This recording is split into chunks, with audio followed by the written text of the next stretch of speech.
पांचवें में क्षेत्र क्या है, यानी शरीर क्या है। क्षेत्र इसलिए कहा गया कि एक तरह का खेत है, जैसा बीज डालो वैसा फल मिलता है। खेत में बाजरा का डाला बाजरा हुआ, गेहूं डाला गेहूं हुआ। सूरदास जी के एक बड़ा भारी पद है, प्रभु जी हम ऐसी कीनी खेती, मैंने ऐसा खेत किया है। तो इस शरीर रूपी खेत में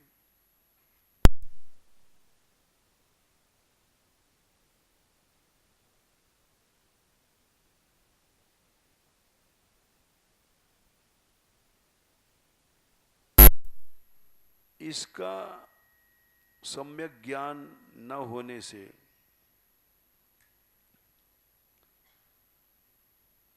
इसका भी जानना जरूरी है। कुछ लोग कहते हैं इसका जानना क्यों जरूरी है। जरूरी इसलिए है कि साधन जब करेंगे हम, तो साधन भीतर के सूक्ष्म शरीर से किया जाता है, मन से किया जाता है। अध्यात्म अधिमाने भीतर। अगर मन के ऊपर दृष्टि नहीं रखी गई तो सारा साधन बेकार हो जाएगा। सारा साधन किया धरा चौपट हो जाएगा। जैसे पशु होता है, पशु को स्थूल शरीर के अलावा कुछ नहीं समझ में आता है। भेड़ है, गिरती चली गई, मरी मरती चली गई, एक के पीछे एक के पीछे एक। तो जब भीतर घुसता है आदमी अपने, अधि माने भीतर, आत्मा माने शरीर। आत्मा के बहुत से अर्थ होते हैं। अध्यात्म माने शरीर के भीतर। सारा संसार हम लोग बाहर का काम कर रहे हैं, बाहर देख रहे हैं, लेकिन इस शरीर के भीतर जब घुसते हैं तो भीतर क्या है, मन है, बुद्धि है, अंतःकरण है। फिर भीतर घुसते घुसते शुद्ध आत्मा है, फिर उसके भीतर परमात्मा है। तो अध्यात्म बोला जाता है। जैसे श्रुतियों में कहा गया, भीतर घुसोगे तो इस शरीर के भीतर, इस शरीर रूपी वृक्ष के भीतर तुमको दो पक्षी मिलेंगे।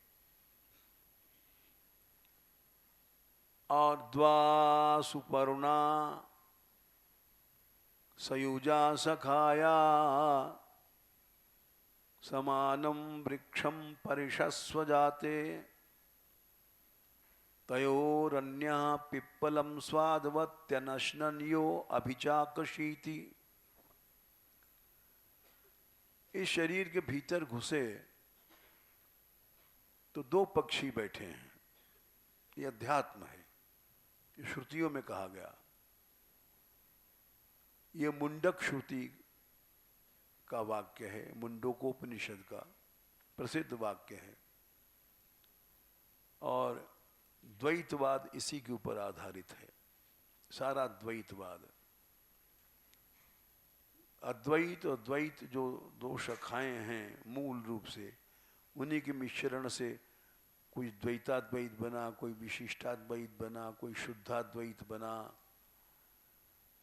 तो मूल में द्वैत और अद्वैत दो ही अनुभूतियां या विचारधाराएं थीं। उनके सम्मिश्रण से अनेक मत बने, मतांतर बने। तो द्वैतवाद की प्रतिपादक श्रुति यही है, मुंडक श्रुति जो हम बोल रहे हैं। तो उन्होंने कहा कि शरीर रूपी वृक्ष के भीतर द्वा सुपर्णा, दो पक्षी। सुपर्ण माने अच्छे पक्षी, सुंदर पंख वाले। द्वा सुपर्णा सयुजा समान योग वाले हैं, दोनों सखा हैं। समानम वृक्षम, पेड़ पर समान रूप से बैठे हैं साथ साथ। पत्ते जैसे मिले हुए आलिंगन की स्थिति में इतने पास पास हैं कि दूरी नहीं है। फर्क ये है उसमें दोनों में कि तयोर अन्यः, उनमें से, तयोः माने उन दोनों में से एक, पिप्पलम स्वादवत्ती, पीपल माने वृक्ष का फल, शरीर का फल।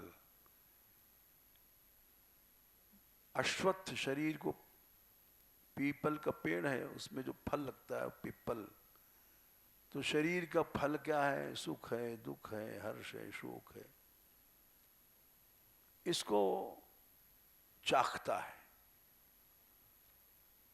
स्वादु माने स्वादिष्ट फलों को चाखना चाहता है।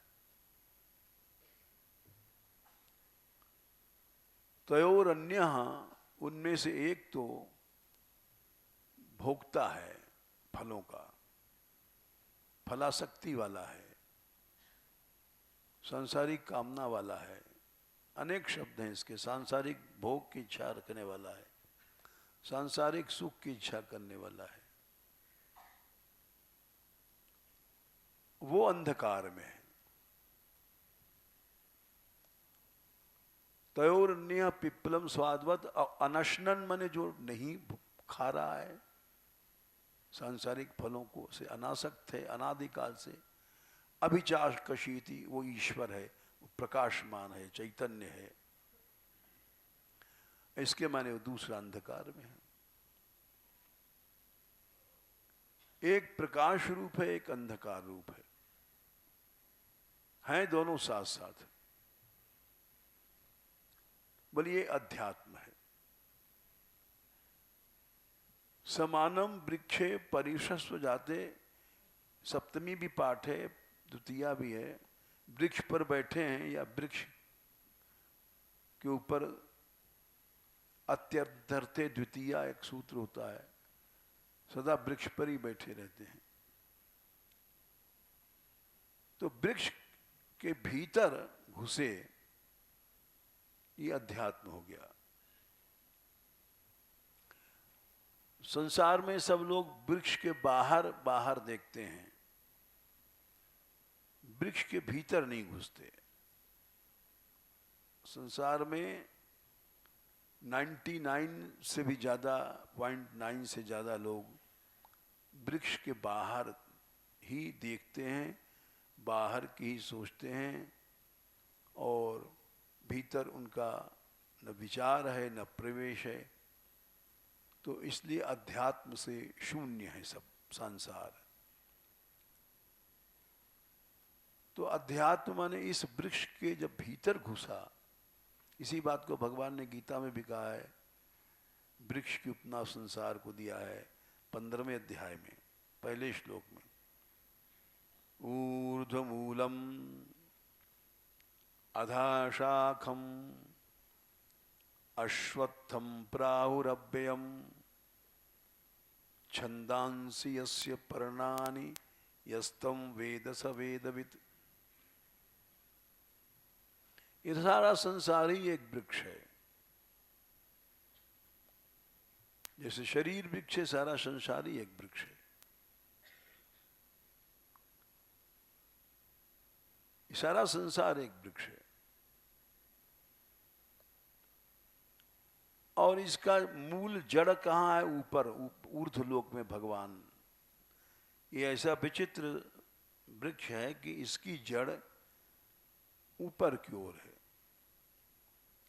संसार में वृक्षों को पादप कहते हैं, उनका जो अपने पांवों से पानी पीता है, यानी मुंह नीचे होता है। तो इसलिए ये ऐसा वृक्ष है, इसका मूल ऊपर है, शाखाएं नीचे हैं। ऊर्ध्व मूलम अधा शाखम। अश्वत्थ माने पेड़, पीपल, और अश्वत्थ माने कल नहीं रहेगा। श्व माने कल, द कमिंग डे, आने वाला दिन। और उसमें तिष्ठति, उसमें रुक जाए उसको श्वत्थ कहते हैं। श्व तिष्ठति। और जिसमें जो कल नहीं रहेगा आ लगा दिया तो अश्वत्थ बन गया। ये कल नहीं रहेगा, विनाशी है। आज दिखाई पड़ रहा है एक शरीर, जितने हम लोग बैठे हैं कल नहीं रहेंगे।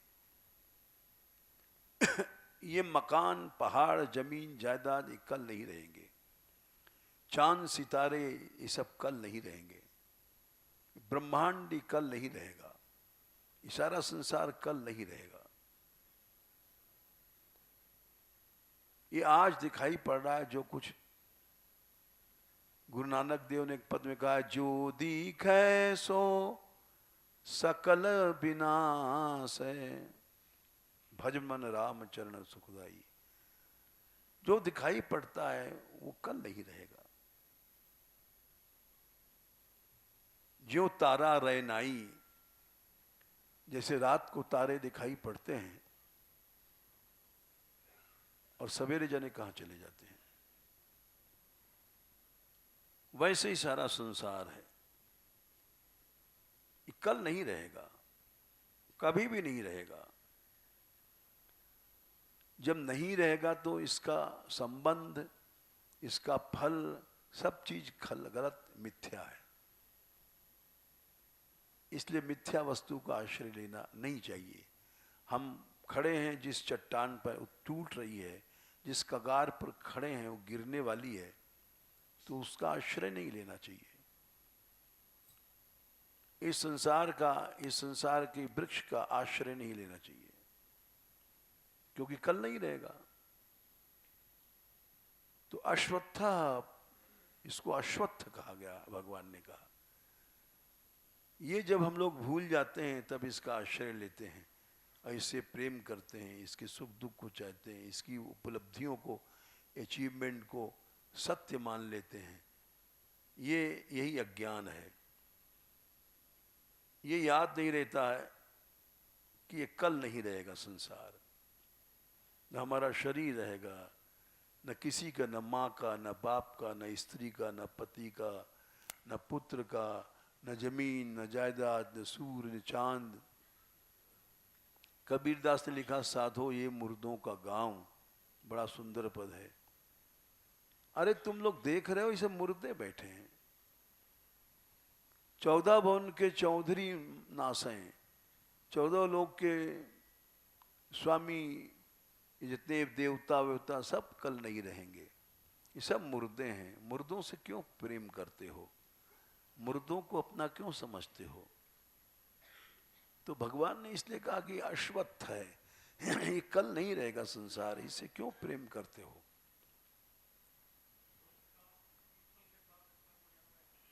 हाँ, पीपल का में फल होता है, इसमें फल लगा हुआ है, उसको चाख रहा है।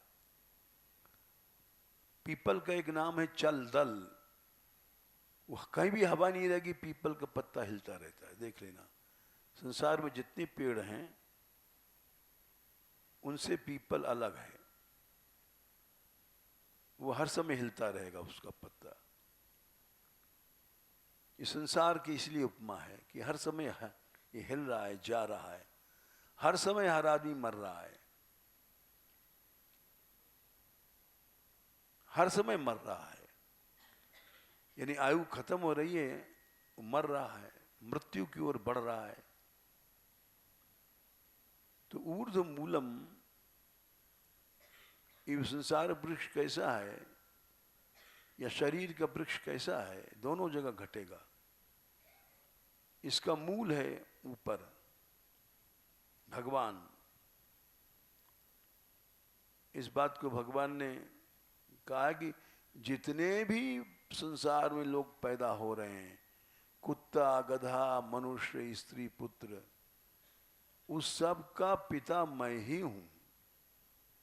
ये तो नकली बाप है जिसको तुमने बाप समझ रखा है। ये नकली माँ है जिसको माँ समझ रखा है। असली माँ तो मूल प्रकृति है और असली पिता मैं हूं। ये भगवान ने 14वें अध्याय में 4थे श्लोक में कहा है। सर्व योनिषु कौन्तेय मूर्तया संभवन्तिया तासाम ब्रह्म महद योनिरहम बीज प्रदः पिता। ये जितनी माता हैं ये सब नकली हैं, ये जितने पिता हैं ये सब नकली हैं। यहाँ तक कि कुत्ता भी बच्चा पैदा करता है, कुतिया भी करती है, गधा भी करता है। जितनी योनियां हैं, सर्व योनिषु कौन्तेय मूर्तया संभवन्तिया, जो जो मूर्तियां प्रकट हो रही हैं उसकी योनि, मां पैदा होने का स्थान ये प्रकृति है, जिसको महद ब्रह्म कहा गया भगवान। और मैं ही बीज देने वाला पिता हूं।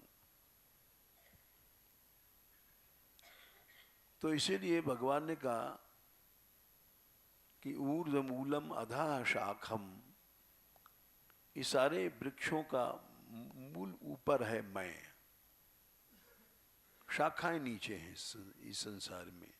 जो तमाम ब्रह्मांडों फैल रहा है। ऊर्ध्वमूलम अधः शाखम अश्वत्थम प्राहुरभ्यम। अभ्य माने ये ऐसा मत समझो कि सपना है, एकदम मिथ्या है। बदलता रहता है, परिवर्तन होता रहता है, लेकिन अनादिकाल से चला आ रहा है।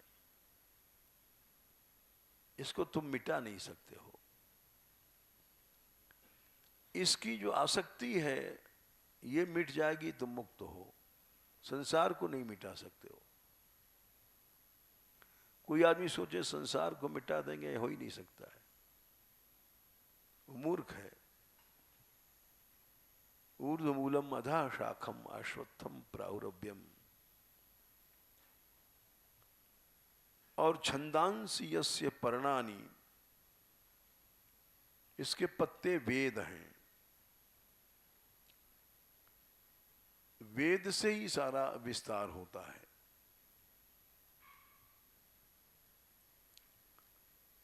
और पत्ते से ही तुम्हें एक विज्ञान पता है कि नहीं है, ये पत्तों से ही पेड़ बढ़ता है।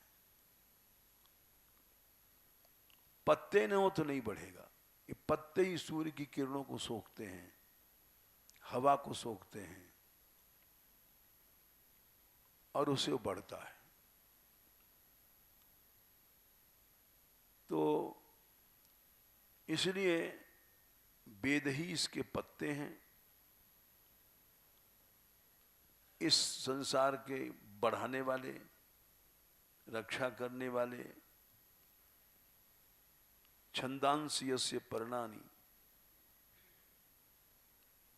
और यस्तम वेद स वेदविद। इसको जो जानता है वही जानने वाला है। जानने से मतलब कि जब समझ जाएगा ये विनाशी है तो उसकी आसक्ति नहीं रहेगी, उसमें प्रेम ही नहीं करेगा। काले सर्प से प्रेम करोगे काट लेगा, मर जाओगे। इस संसार से प्रेम करोगे यहाँ के सुखों दुखों से तो मर जाओगे। अगर इस संसार को कोई जान गया कि अश्वत्थ है, कल नहीं रहेगा, तो आसक्ति रहेगी नहीं, कभी नहीं रह सकती है।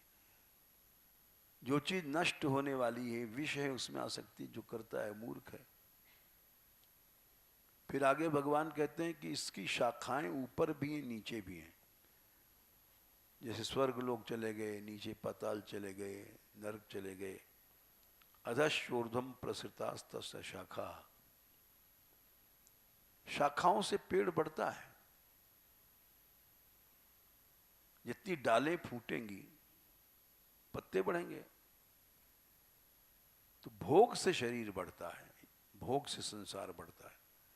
गुण प्रवृद्धा, गुण माने गुणमय वस्तुओं का भोग। जितना मनुष्य भोग भोगता है उतना ही संसार बढ़ता है। लोग, भगवान ने कहा त्याग से ही तुम मुझको पा सकोगे।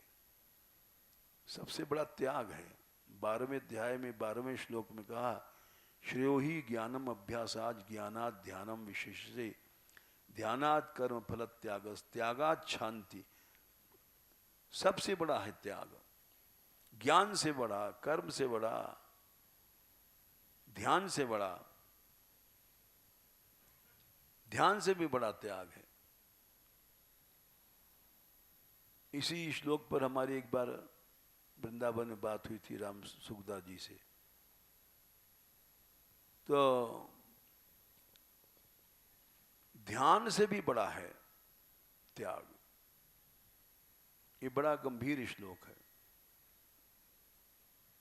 बोले ध्यान से बड़ा त्याग क्यों है? संशय हो जाता है, कोई आदमी भगवान का ध्यान कर रहा है।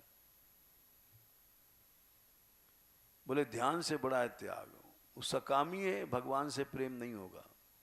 ध्यान कर रहा है अपने मतलब के लिए। सबसे बड़ा है त्याग। जाहि न चाहिए कबहु कछु, तुम सन सहज सने।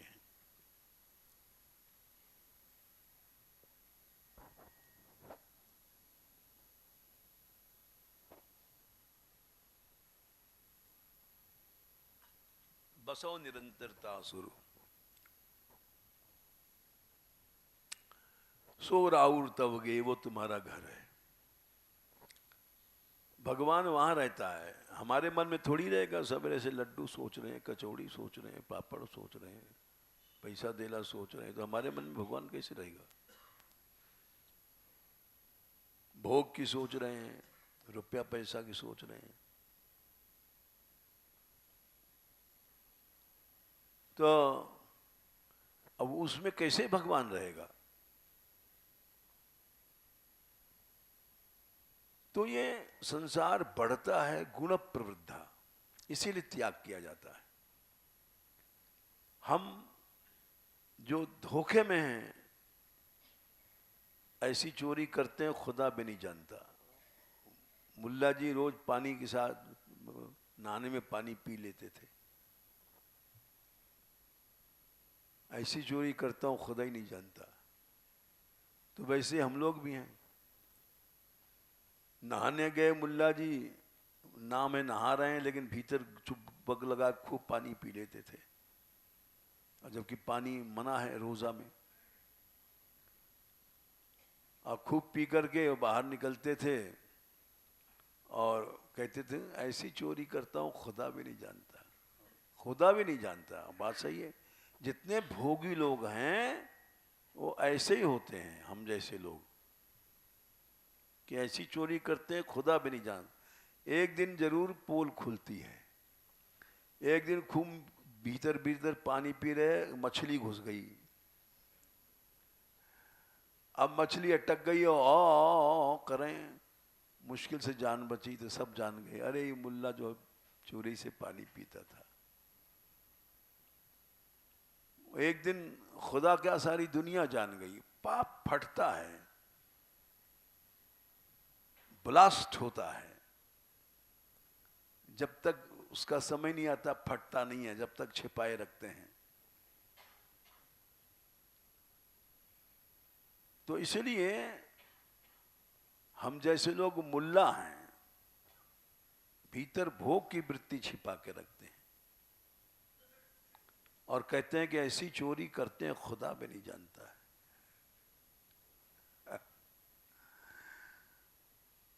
तो वो गुण प्रवृद्धा पर बता रहे हैं कि जितना तुम भोगोगे उतना संसार बढ़ेगा। चाहे भले साधु जी बन जाओ, धर्माचार बन जाओ, किसी चीज के अचार बन जाओ, नींबू के, आम के, किसी के अचार बन जाओ, गुण प्रवृद्धा, उससे संसार बढ़ेगा। अब विषयों का प्रवाल पत्ता बढ़ता जाएगा। भोग चाहिए, आदमी ब्याह क्यों करता है? तो बहू आई तो बच्चा, मकान, रोटी दाल, साड़ी फाड़ी, दुनिया भर का बढ़ गया पत्ता, करना ही पड़ेगा। भोग भोगा है तो उसके लिए पत्ते जो हैं विषयों के फूटेंगे। और फिर नीचे भी जड़ है, नरक में चले जाओगे। अधश्च मूलानि अनुसंततानि, ऊपर वाली तो जड़ें अलग हैं, नीचे वाली अलग हैं। भोग के बाद जाओ, तुमने खूब भोग भोगा है, नीचे चले जाओ तुम। अधश्च मूलानि, भोग का फल है नीचे जाना। अनुसंततानि, घोर नरक होता है भोगी को, गुरु जी को भी होता है। हरई शिष्य धन शोक न हरई, सो गुरु घोर नरक में पड़ई। हम जैसे लोग गुरु बन जाते हैं, ऐसी चोरी करते हैं, खुदा में नहीं जानता है। बोले उसका फल है घोर नरक, बहुत बड़ा दंड मिलता है। धर्म को जो लोग व्यापार बनाते हैं, बेचे ही वेद धर्म दुहिले ही, बहुत बड़ा पाप है। वो हम ही लोग करते हैं, धर्माचार लोग। बहुत बड़ा पाप है दैवी द्रव्य का। वो तुलसीदास जी परिक्रमा कर रहे थे कामदगिरी में, एक सफेद रंग का सर्फ दिखाई पड़ा, श्वेत।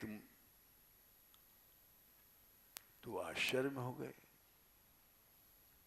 एकदम श्वेत, सफेद कांति निकल रही। तो वो देखने लग गए उसको ध्यान से कि इतना श्वेत।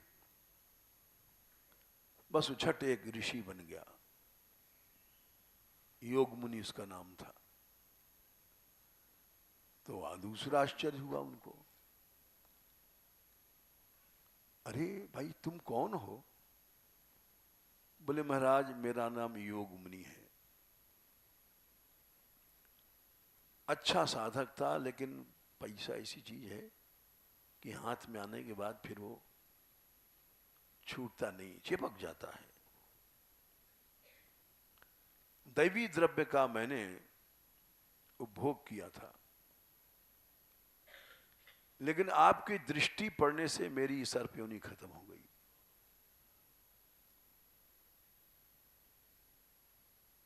सच्चे भक्तों के बारे में लिखा है, एक श्लोक है,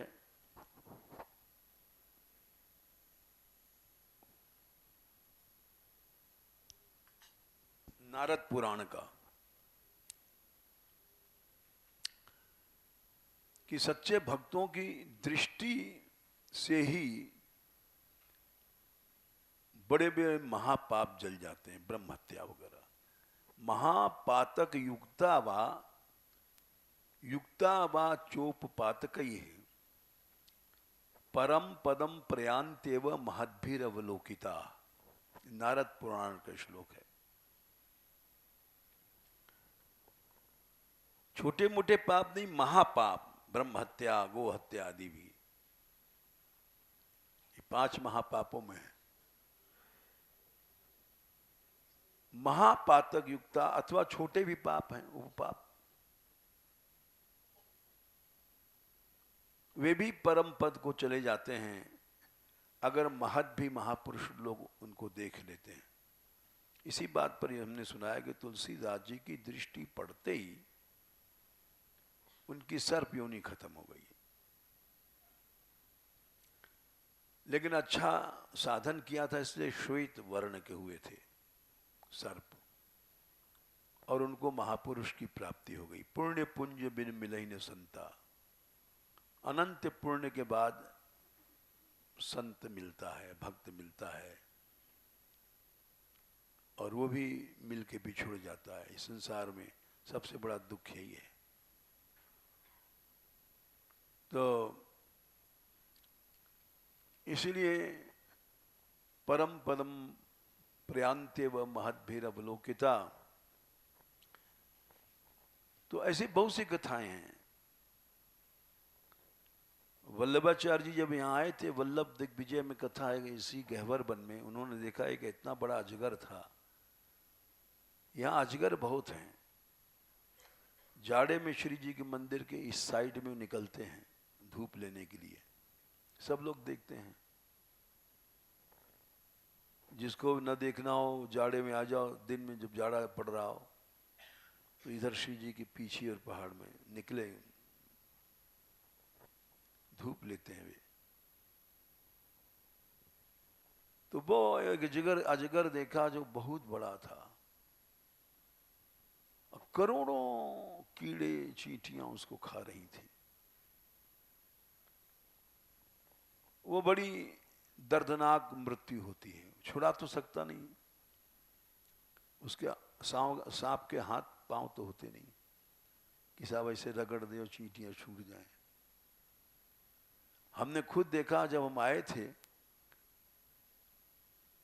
58 साल पुराने, तो वहाँ उसके 2-3 साल बाद कुटिया बनी है।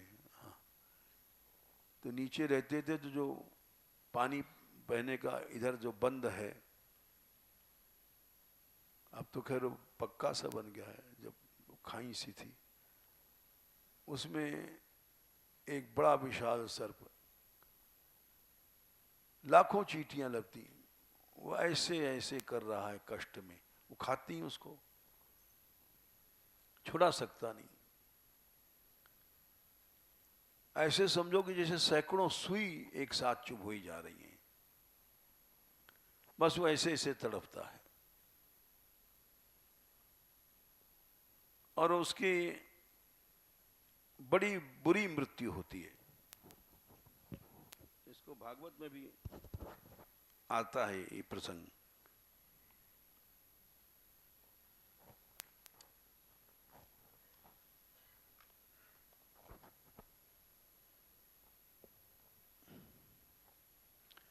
कि सर्प की सबसे बड़ी मृत्यु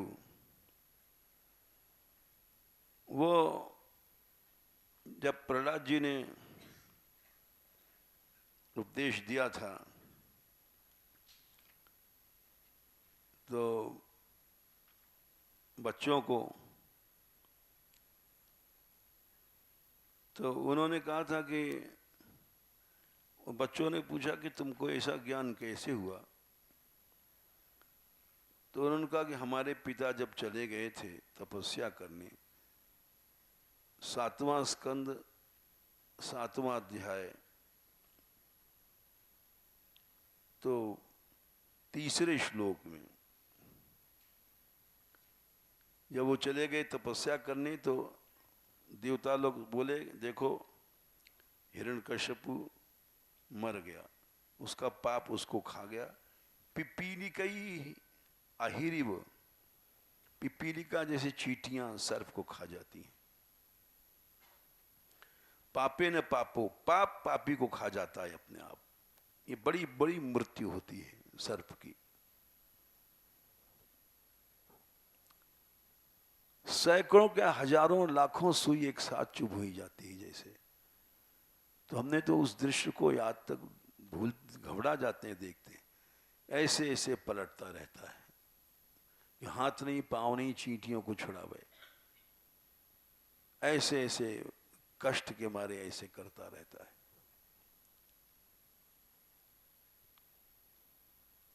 तो भोग से संसार बढ़ता है। ये जब मनुष्य जान जाता है तब त्याग करता है। ये गुण प्रवृद्धा माने भोग से संसार रूपी वृक्ष बढ़ता है और विषयों के उसमें कोपल आते हैं, उसका परिणाम अधश्च नीचे चला जाता है। भोग का परिणाम नीचे शाखाएं ले जाएंगी, जना अनंत अंधकार है। अधश्च मूलानि अनुसंततानि कर्मानुबंधीनि। तो ये संसार है, ये शरीर है, एक वृक्ष है। तो बोले कि इस शरीर को क्या मार डालें? मतलब शरीर को मारने से तुम नहीं बच पाओगे, वो तो शरीर को, आत्महत्या तो और ज्यादा पाप है। इसकी आसक्ति को खत्म कर दो बस।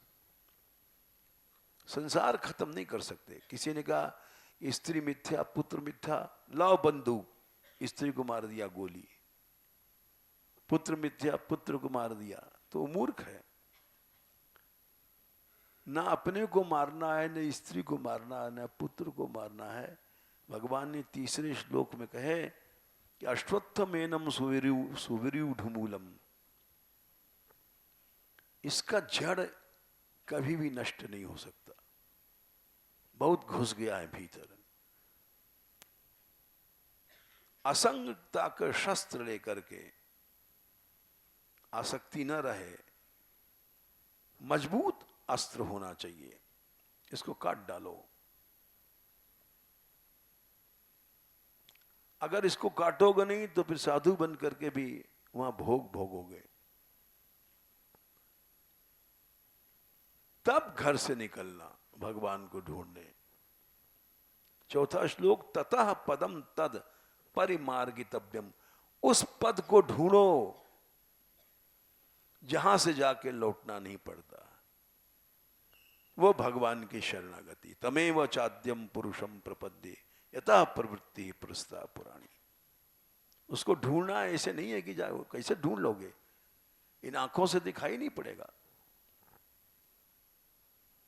मनुष्य को तो ढूंढा जा सकता है साहब। एक लड़का खो गया, गोरा रंग का है, 13 वर्ष का है, मुंह में दाग है, लेकिन उसको तुम कैसे ढूंढ सकते हो?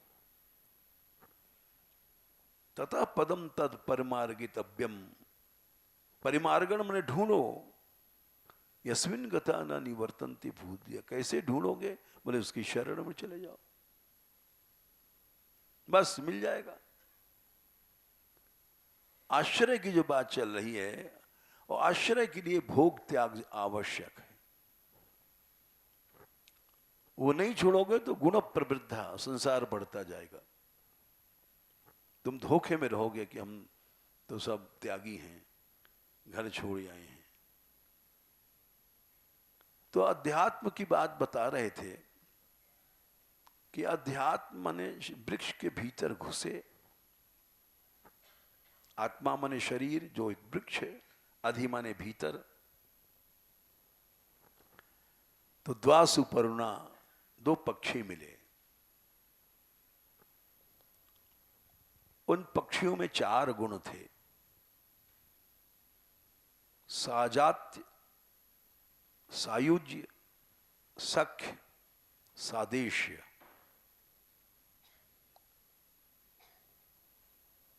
चारों गुण दोनों पक्षियों में है, फर्क कुछ नहीं है। साजात्य मने दोनों चेतन हैं,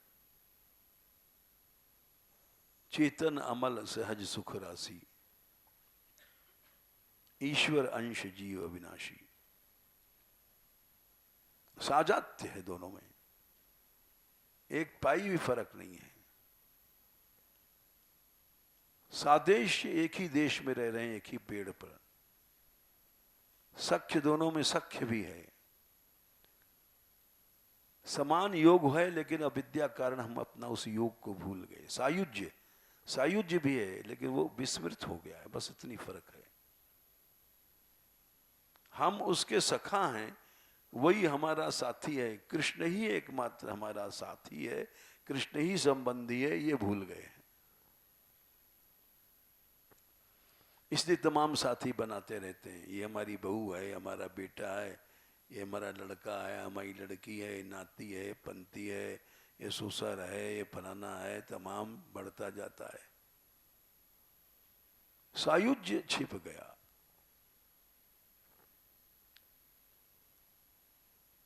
बस इसीलिए सादेश्य भी है, सख्य भी है, साजात्य भी है, लेकिन एक चीज सायुज्य घट गया, तो इसलिए सब विस्मृति हो गई।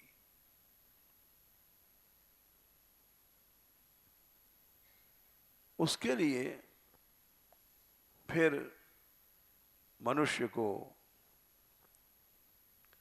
आश्रय लेना पड़ता है। तमेव चाद्यम पुरुषम प्रपद्ये, सब कुछ छोड़ के उसकी शरण में चले जाओ। और कोई रास्ता नहीं है। परिमार्गण तभी हो सकता है। ये आश्रय की बात बताई, अभी आश्रय की बात और चलेगी। चलो।